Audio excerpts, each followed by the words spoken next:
காவிரி நதிக்கரையில் நாகரிகம் பிறந்து வளம் வளர்ந்த கொங்கு நாட்டின் சோழர், சேரர், பாண்டியர் பேரரசுகளின் வீரம் நிறைந்த பெருமையான மண் ஈரோடு.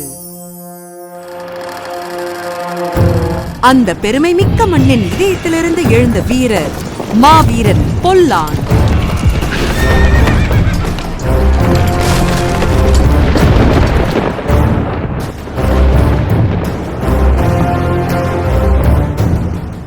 பதினெட்டாம் நூற்றாண்டில் ஆங்கிலேயரின் அத்துமீறலுக்கு எதிராக தீரன் சின்னமலையின் போர்ப்படையிலும் ஒற்றர் படையிலும் தளபதியாக செயல்பட்டவர்.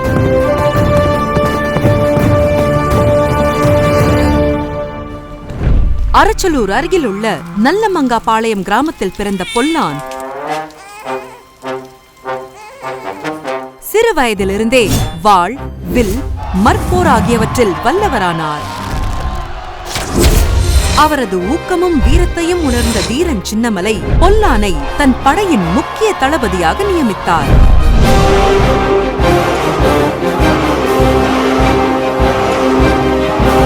ஆயிரத்தி 801 பாவானி போர், 1802 சென்னிமலை போர், 1803 அரச்சலூர் போர் ஆகிய அனைத்திலும் தீரன் சின்னமலை பெறும் வெற்றிக்கான உறுதியான காரணமாக இருந்தவர் பொல்லான்.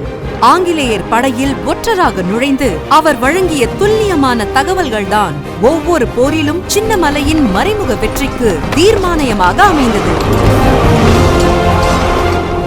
1805ஆம் ஆண்டு ஆடி மாதம் முதல் நாளில் ஜெயராமபுரத்தில் அனைவரின் முன்னிலும் கர்னல் ஹாரிசன் துப்பாக்கிச் சூட்டால் வீரமரணம் அடைந்தார்.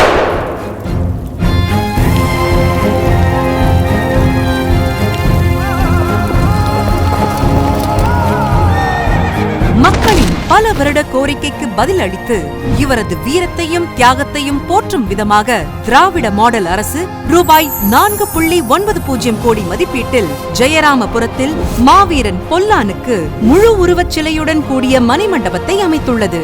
சுதந்திர போராட்ட வீரர்களின் தியாகத்தை என்றும் நிலைநிறுத்தும் உயர்ந்த நோக்குடன் இந்த நினைவு கலையரங்கத்தை அர்ப்பணித்த மாண்புமிகு முதலமைச்சர் அவர்களுக்கு நெஞ்சார்ந்த நன்றியை தெரிவித்துக் கொள்கிறோம்.